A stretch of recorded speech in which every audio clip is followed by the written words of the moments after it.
Hey guys, Tony here, CCxRC, and today we're going to be talking about shooting virtual reality video, specifically with the Ricoh Theta S.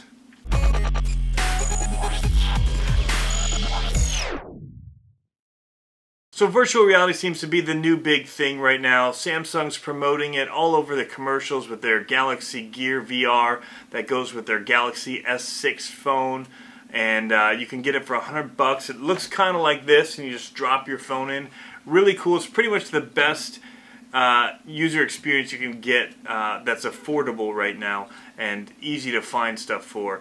You can get Google Cardboard, which is a cheap alternative. That's what these happen to be, although they're a plastic version. And you can use your iPhone by Apple in these to view virtual reality, or you can just hold your phone and move it around, or use your Google Chrome browser on your computer, though that's not the best experience. But what I want to talk about is shooting, primarily with the Ricoh, like I said before. So the hardest thing right now is capturing the video to be able to distribute it. And it's so far a lot of people have been doing multiple cameras and stitching it all together. I have a rig at work that's like 6 GoPro cameras. You got to get them all on this little 360 Hero mount. You can do more than 6, but 6 is adequate for what I'm doing. And you shoot them all, and then you have to take them in and painfully stitch them together with expensive software that's really hard to use. It's still kind of glitchy for the cost, in my opinion. And you see the seams, and there's a lot of seams because there's 6 cameras. So everywhere that they're trying to overlap those 6 different cameras, there's a potential for a seam for somebody to be walking through and look like they're getting sliced up or whatever. So this is a pretty cool solution because you've only got 2 camera lenses on here, one on the front and on the back. And I've got it on a little selfie stick that I found on Amazon for $30 that had this little tripod base, because 360 degrees includes shooting down. So if you have a big tripod, you'll see the legs sticking out. So you want it to be as small and compact as possible. And this works really well. It can also be held handheld. Now this is, in my opinion, it's kind of like the flip camera. You remember those things where you flip out the little USB, it has internal memory. Well, this works kind of like that. It's 8 gigabytes of internal memory. It can do still photos, and it can do 1080p video. And it's kind of deceptive because you think of it being 1080 virtual reality in that sense. But what it really means is that you get a 1920 by 1080 frame. So you get your standard 16 by 9 HD video. And what they do is they have these really, really wide angle, like fisheye lenses. But they put both of those onto that one frame. So not each independent lens is getting HD quality. It's putting the 2 circles into a 1920 by 1080 frame. And then when it stitches it together, what you end up with is about 1920 by 960. So you have the width of HD, just not the height. And then when the camera or YouTube or whatever allows you to do the 360, it's zooming in onto a portion of that. So what you're viewing at that point is no longer technically HD. But we'll get into that a little bit later. What's cool about this camera, and what I really wanted it for, was ease of use. The biggest pro for this is that there's no stitching really required. The app does it all for you, and it does a pretty good job. If they could just make the sensor be 4K, like in the new iPhones, you know, a mobile sensor that's 4K, so that you get those 2 spheres across a 4K sensor, and then you're left with like a 2K resolution when you're looking at it in virtual reality, that would be really slick. They're not to that point yet, and this is still all brand new tech. I had to order this, pre-order it, and it finally came in, so I'm excited about that. It does images, like I said, as well, that are 360. So you have 2 12 megapixel sensors in here, and they both take 12 megapixel pictures. And when they're stitched together, you end up with, you would think 24 megapixel, but in the stitching it ends up being about a 14.5 megapixel image, which is still really great for viewing in virtual reality and being able to zoom in. It's got 3 buttons on the side. You've got your power, you've got a wireless button, and then you've got a mode here on the bottom that switches between photos and video. And on the front you have like your shutter button. Now if you have wireless mode on like I currently do here, you can pull up the Theta app on your phone, and it allows you to start recording video, or you can take a picture using that with their app. And their app is pretty easy to use. You can also then download your videos, and what's cool is that it stitches it when you download it, so you can view it in the virtual reality world. It's a 360 sphere that you can view already. It stitches those two frames together.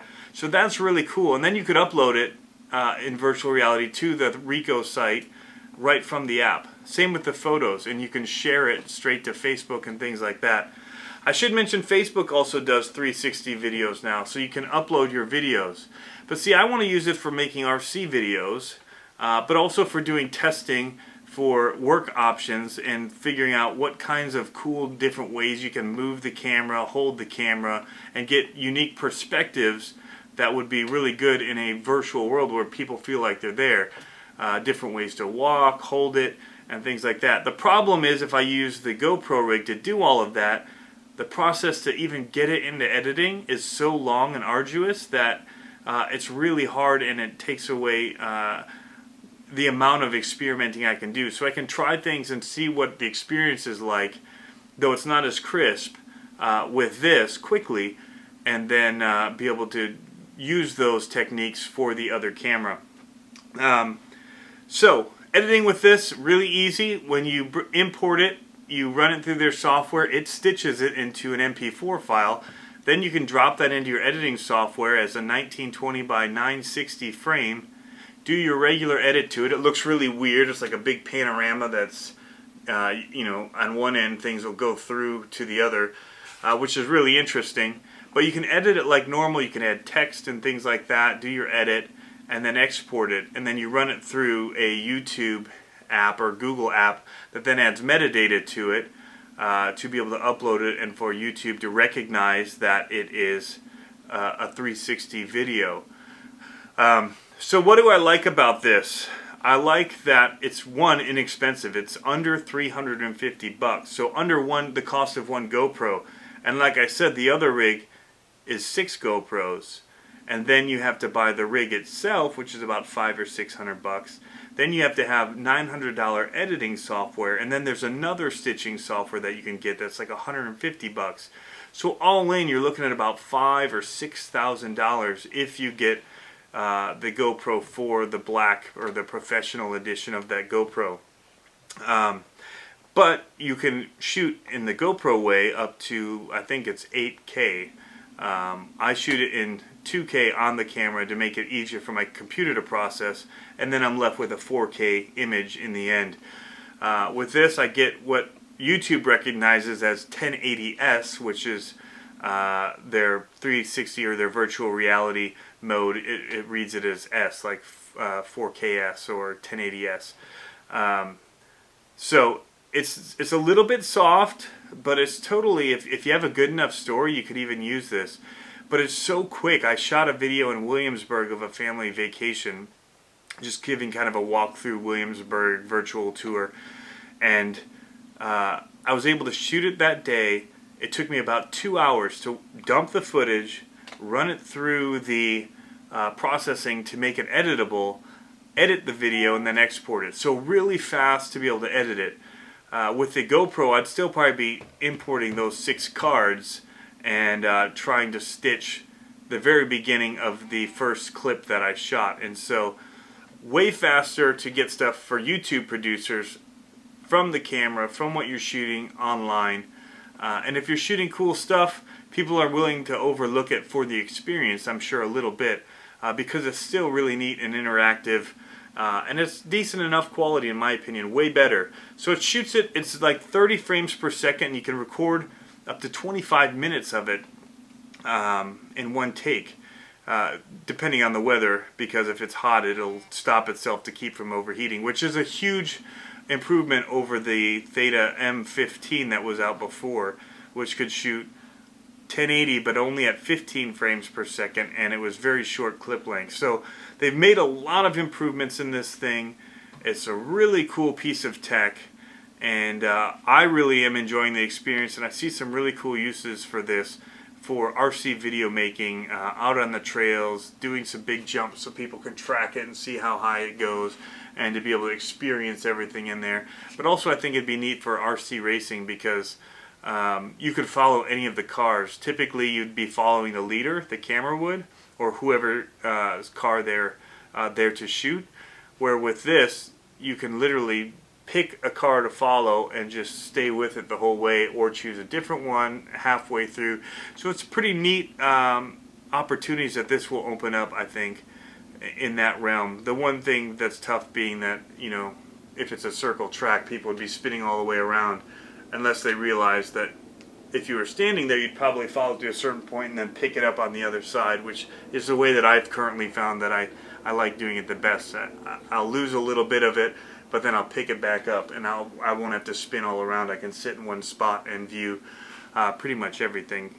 So that's my look here at the Ricoh Theta S. I'm really excited about using this. The app's really intuitive, and the ability to import and edit footage quickly is a really big plus in my mind for this.